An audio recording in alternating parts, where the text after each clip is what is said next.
And at the end of the piece, I'm in tears, really like a little boy. I'm 61 and it was, pretty impressive. And she asked me, what's the matter? I said, well, two things. I said, it's so beautiful. And I was really struck with just the intensity of expression of these pieces that I'd written when I was this boy. And she said, what's the other thing? I said, well, nobody ever told me. My name is Roland Chadwick. I'm a composer and a guitarist, and I'm from Australia, and I now live in Tongham with my wife Julie and my dog Mojo.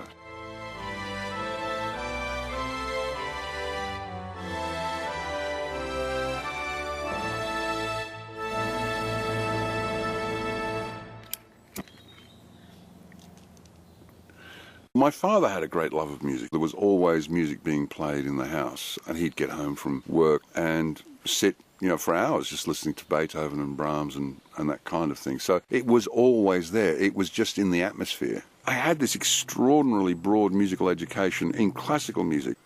I think 1962 is when it all changed. But, from, zero to that time, it was all classical music. But even after that, up until the time I ran away from home when I was 16, there was always music in the house. I mean, I knew most of the great repertoire of the classical period, classical romantic period, by the time I was 16, without realizing that that's what had happened.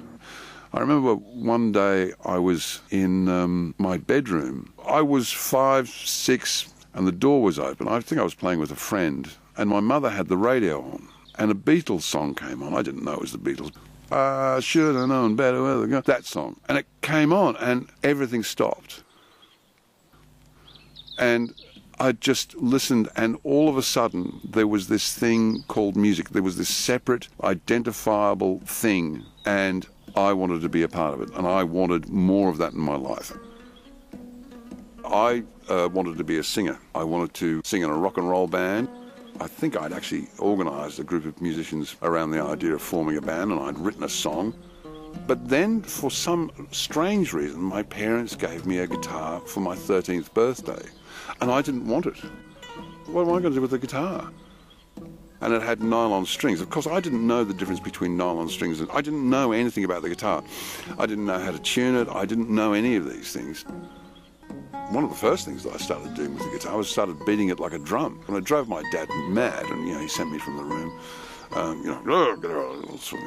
they were regretting their gift. Kind of, yeah. Well, they kind of did, because it overtook my life. The guitar just became everything to me.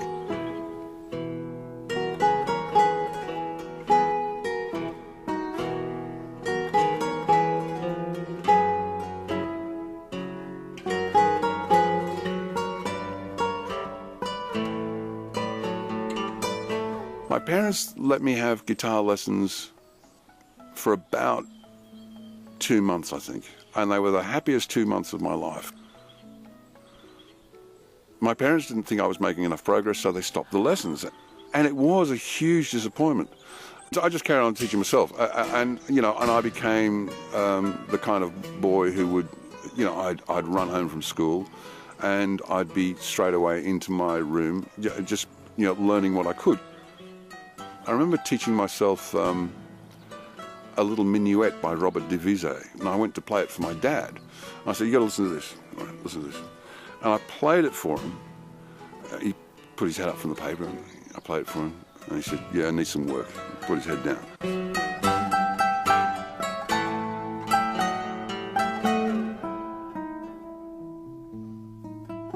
My childhood wasn't a happy affair. I wasn't conscious that I was unhappy, and I wasn't conscious that I needed to escape. I mean, I didn't really wake up at that, and become fully conscious until my late 20s, really. So really all I was doing was coping. Very few pleasant memories of that time. But I can say that music kept me sane after that. There was a point where, in my late teens and early 20s, I suffered deep melancholy. They'd probably give you drugs for it now. I didn't really get through that melancholy until my mid-20s, but I was clear at that time that the thing that was giving my life meaning was music. I remember there was was a moment my mother had taken me to the doctor. As I came out of the surgery, the doctor said to me, what do you want to be when you grow up, young man? And straight out of my mouth came, I want to be a professional musician. I said it with such certainty that there could be no doubt about the fact that I was going to become a professional musician. And we went home. And my mother told my father when he got home from work that I told the doctor that I wanted to be a professional musician. And he took me into my bedroom, took his belt off and beat me. No son of his was going to be a professional musician. I ran away from home when I was 16.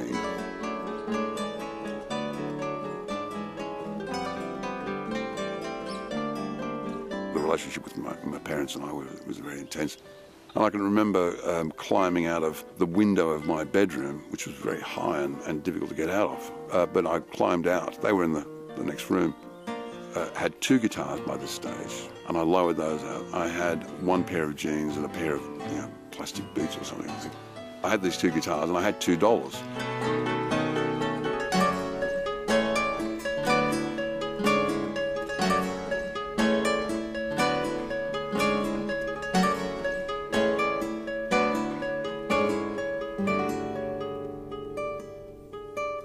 I ended up in Sydney in King's Cross.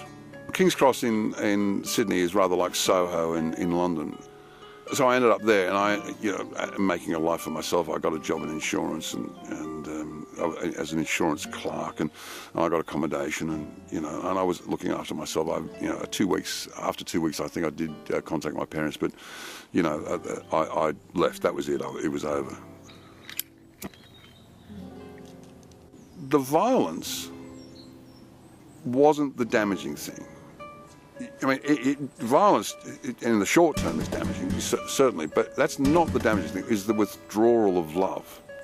The withdrawal of love by my mother, and the absence of any demonstration of love by my father. I mean, there was no love between them. They had a horrible marriage, and God knows why they stayed together for so long.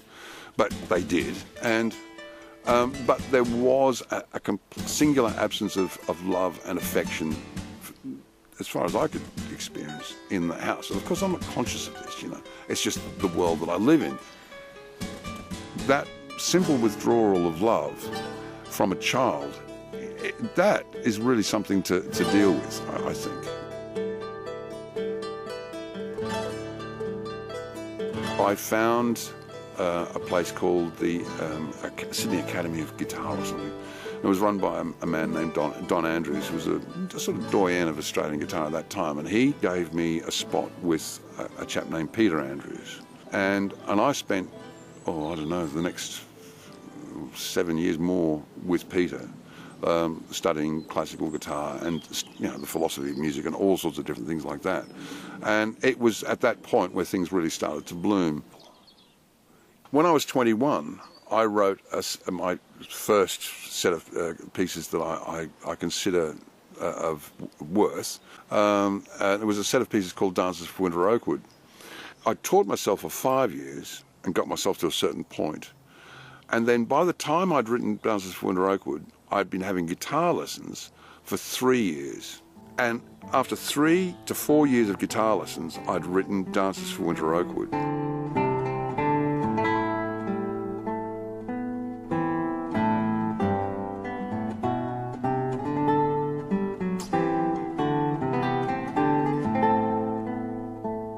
I lived in a street called Rennie Street with my first wife in an old grocer's store that had been converted into a flat.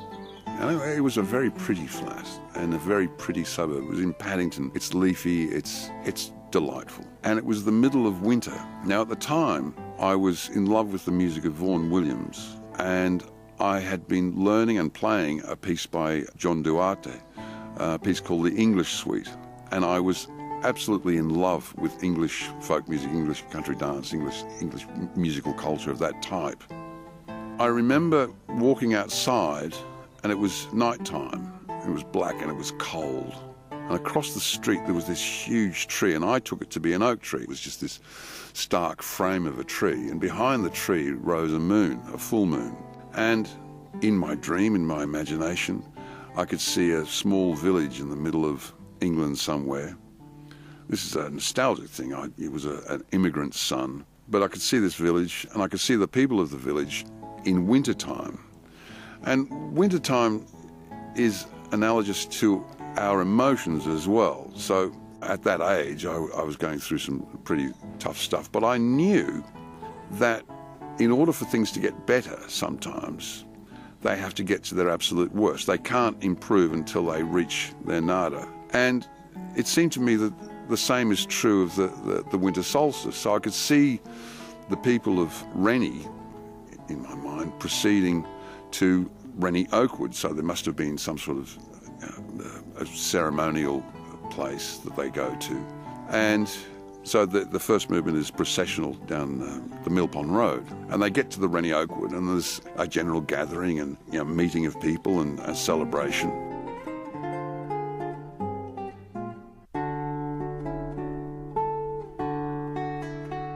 And then the third movement is the Solstice Carol.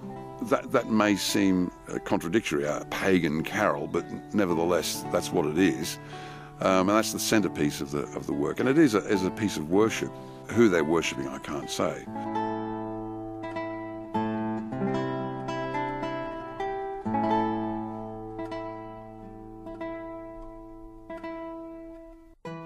But then there's a celebratory horn dance, where they really kick off and they're, dancing and getting drunk and having a jolly good time.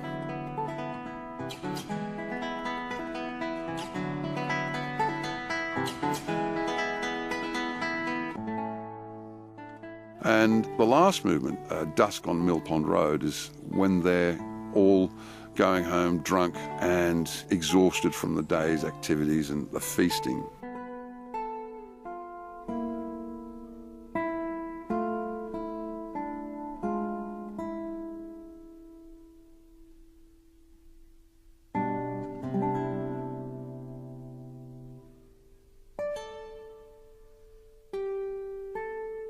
And halfway through the movement, you can hear the first birds of the coming spring. You know that the spring is now coming because the winter has reached its greatest depth. And so from that point, you can start to move to the good. I felt that as bad as this is, it can only get better from this point. And it slowly but surely, over a large length of time, did. So I wrote these pieces, and because they were tonal, modal, if you like, inspired by Vaughan Williams, that kind of music, they were completely ignored. I mean, I think one or two people played them, but nobody was really able to say, oh yeah, these are good, or there's something of value here. Nobody around me said anything. And so I never knew whether they were, good compositions. The truth is, if somebody had have said that at the time, I probably wouldn't have been able to hear it. Given the background that I had and given, the lead up to that, I probably wouldn't have been able to hear it. There was one point where I wrote a mandolin concerto, and I played the early sketches of it to my father, and he rang me and said, you have to dedicate this to your mother. I said, why? Does she like it? She said, no, I do. And it was so hard for him to actually come out with something like that. But the thing is, I get that sort of thing, but it probably disappeared into the psychosis, if you like, of my childhood, the crust that had been built up, where I just, I couldn't actually hear any affirmation. When my dad was getting towards his death in 2010, he said, well, son, you've got the talent. All you need now is the luck, So, and I took that away, and I kept that in my back pocket. I was very pleased with that one. And he died. And, I went through all of the grieving that, you go through. But it was probably less because I wasn't as close to him. And then one night I had a dream. Now, in the dream, we were in London, and he was coming down an escalator.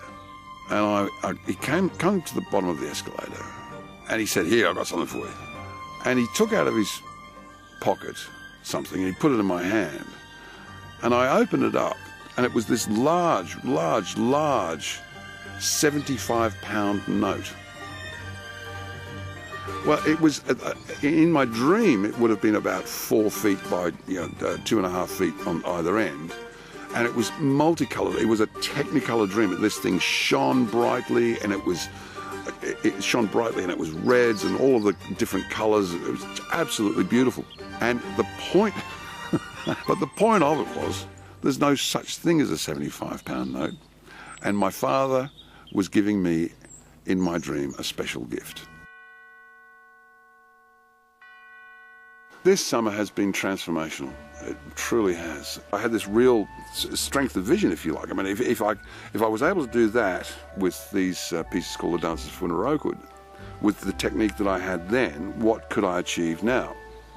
There's a technology in the world called sampling. So you've got this library of samples that you can draw on, and you can actually create an orchestral impression of a piece of music. So I did that. I'd always thought that it might make a good orchestral piece, so I started orchestrating it at the end of last year. I think that's 2017, and I finished it in July. I had this remarkable experience. I'd done 4 movements, got them fairly complete, and I was quite happy with them. And then I did a workable sketch of the last movement, and it's my practice. I take the work that I've done during the day and play it to my wife in the evening, either before dinner or after dinner, because she has a set of ears that I truly trust. So I'd take the piece back next day and do some fixing, then come back and see if this is passing muster with her. So I played this first orchestral realization of this piece that I'd written when I was 21.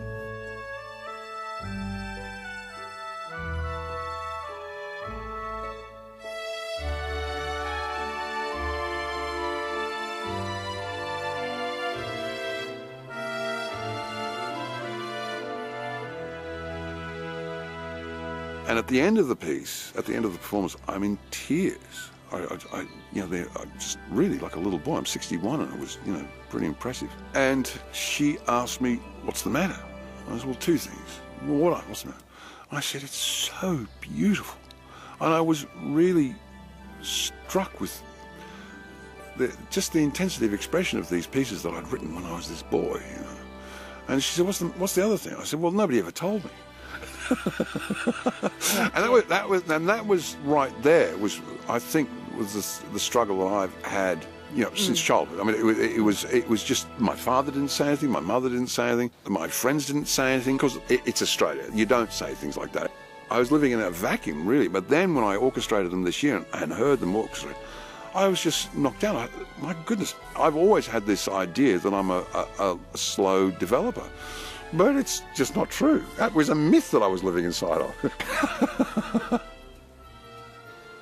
Meanwhile, this German guitarist, his name is Detlev Bork, and he's quite the German maestro. He's a great guitarist and a great academic as well, a real musicologist, especially things to do with the guitar. And he had decided to learn 7, 8, I think it was, large works of mine. And for somebody to take that on, I mean, especially a German, I mean, Germany's the sort of the home of art music. And there's this German virtuoso has decided he's going to record all of these pieces. We ran out of time, and he was only able to record 6 of the works, so he's got 2 others to do. But we spent a week, and he recorded, the whole project is 26 pieces, and he recorded in 5 days 26 of my compositions. And at the end of that, I just could not believe the validation that was, that somebody of his stature would take on such a large amount of my music. I've had people play my music before, 1 or 2 pieces. It was absolutely fascinating just watching all of the stages of my career as a composer coming to life in these recordings and these pieces that I hadn't heard and hadn't thought about for such a long time. And through the process of this recording, I saw who I'd been for the last 40 years. I'd made the shift from being somebody who thinks he might be writing music to somebody who's actually taking responsibility for being a composer.